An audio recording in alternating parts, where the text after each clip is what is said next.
और सलीम पटेल ने उन सारे अखबार और चैनलों पे जिन लोगों ने दाऊद से उसका कनेक्शन बताया था उन पे डिफेमेशन सूट फाइल किया था। और 5 महीने पहले मैंने जानकारी ली सलीम पटेल का देहांत हो गया और सलीम पटेल ये मुनीरा का पावर ऑफ अटर्नी था।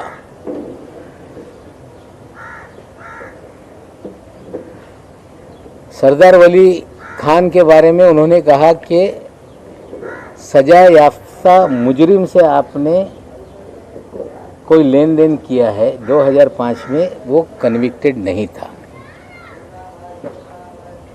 जो वॉचमैन वहाँ पे था उनका लड़का था।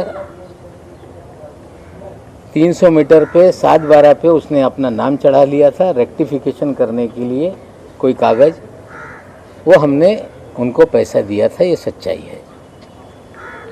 लेकिन देवेंद्र जी ने हमें, जो लड़ाई में लड़ रहा था या लड़ रहा हूँ, जो एनसीबी में निर्दोष लोगों को फंसाने का, हजारों करोड़ की उगाही करने का, कहीं ना कहीं देवेंद्र जी उसको डाइवर्ट करने का प्रयास कर रहे हैं। और सिर्फ डाइवर्ट करने का नहीं, उस अधिकारी को बचाने का प्रयास हो रहा है, क्योंकि देवेंद्र जी के उस अधिकारी के पुराने संबंध हैं। 2008 में कोई अधिकारी नौकरी पे आता है और 14 साल से मुंबई शहर छोड़ता नहीं, इसके पीछे क्या राज है? देवेंद्र जी औरों को कह रहे हैं कि अंडरवर्ल्ड कलेक्शन के लोग हैं ये, लेकिन देवेंद्र जी हम आपसे पूछना चाहते हैं कि सारे अंडरवर्ल्ड के लोग, जो अंडरवर्ल्ड कनेक्टेड लोग हैं, जो बड़े बड़े क्रिमिनल हैं, आपने मुख्यमंत्री रहते हुए उन्हें सभी लोगों को जो सरकारी कमीशन है, सरकारी बोर्ड है, उसका अध्यक्ष क्यों बनाया? मुन्ना यादव नाम का एक व्यक्ति जो नागपुर का कुख्यात गुंडा है, जिस पे हत्या से लेके सभी तरह के मामले दर्ज हैं, जो आपका राजनीतिक सारे भय पैदा करने वाला आपका साथी है, उस मुन्ना यादव को आपने कंस्ट्रक्शन वर्कर बोर्ड का अध्यक्ष बनाया था कि नहीं? क्या आपकी गंगा में मुन्ना यादव नहा के पवित्र हो गया था? आपने हैदर आजम नाम के एक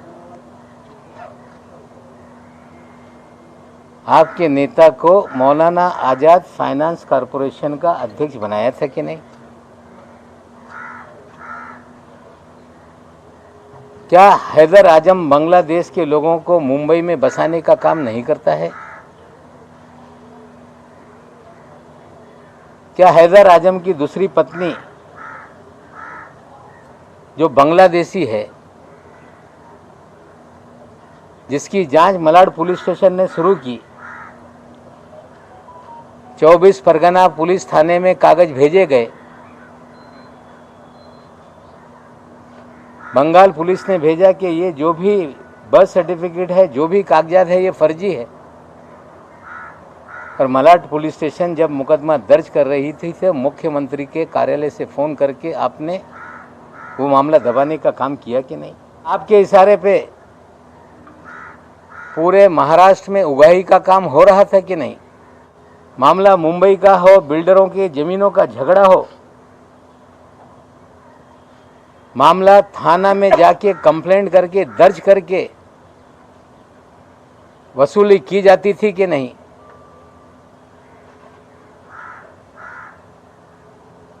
जमीन मालिकों को पकड़ के लाते थे और सारी ज़मीनें अपने नाम पे लिखा ली जाती थी, ये सच है कि नहीं? क्या आपके कार्यकाल में विदेश से लोगों को फ़ोन आते थे, कुख्यात गुंडे फ़ोन करते थे और पुलिस वाले मामला सेटल कर देते थे कि नहीं।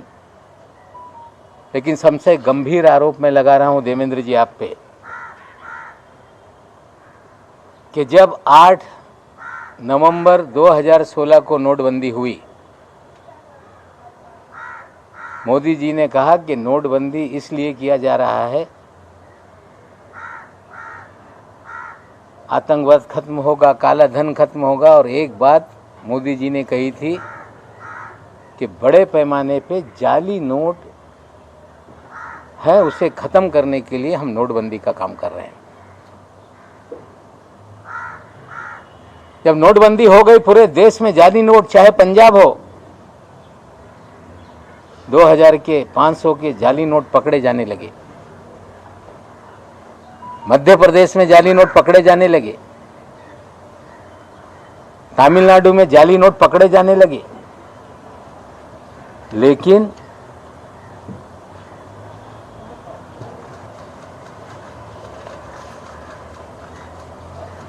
आठ अक्टूबर 2017 तक, लगभग 1 साल तक महाराष्ट्र में जाली नोट का एक भी मामला सामने नहीं आया,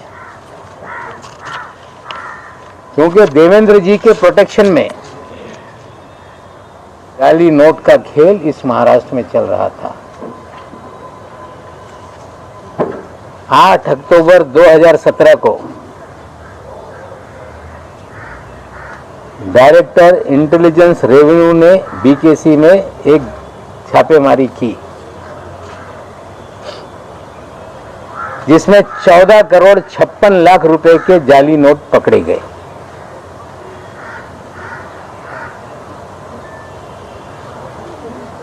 और उस मामले को रफा दफा करने के लिए देवेंद्र जी ने उसमें मदद करने का काम किया।